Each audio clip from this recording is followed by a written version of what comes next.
Hello everyone. தமிழில் விஜய் ஆட்டநாயகனாகவும் வசூல் மன்னனாகவும் ஜொலிக்கிறாரோ அதுபோல தெலுங்கிலும் மகேஷ் பாபு உச்ச நட்சத்திரமாக ஜொலித்து வராங்க.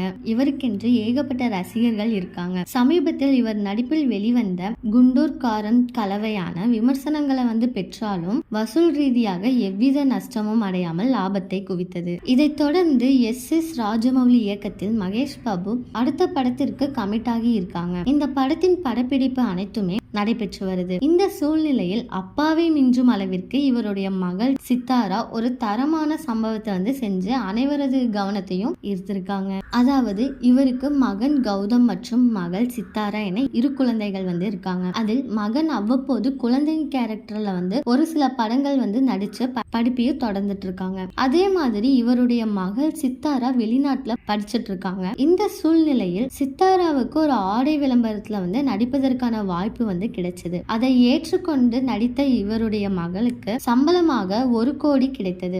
அதை வாங்கிய மகள் அவருடைய சொந்த செலவுக்கு வைக்காம தொண்டு நிறுவனங்களுக்கு தானம் செய்து அவருடைய தாராள மனசை காட்டியிருக்காங்க. சித்தாராவின் செயலை கண்டு பலரும் வியந்து பாராட்டுகளை தெரிவித்து வருகிறார்கள். ஏற்கனவே சித்தாராவுக்கு இன்ஸ்டாகிராமில் 1 மில்லியனுக்கு மேல் பின்தொடர்ந்து வருகிறார்கள். இந்த செயலை தான் ரசிகர்கள் சொல்லிட்டு வந்துருக்காங்க. அப்பா 8 அடி பாஞ்சா குட்டி 16 அடி பாயும் அப்படின்னு ரசிகர்கள் சித்தாராவை பாராட்டி வராங்க. இதே மாதிரி லேட்டஸ்ட் சினிமா நியூஸ் அப்டேட்க்கு இந்த சேனலை சப்ஸ்கிரைப் பண்ணிக்கோங்க.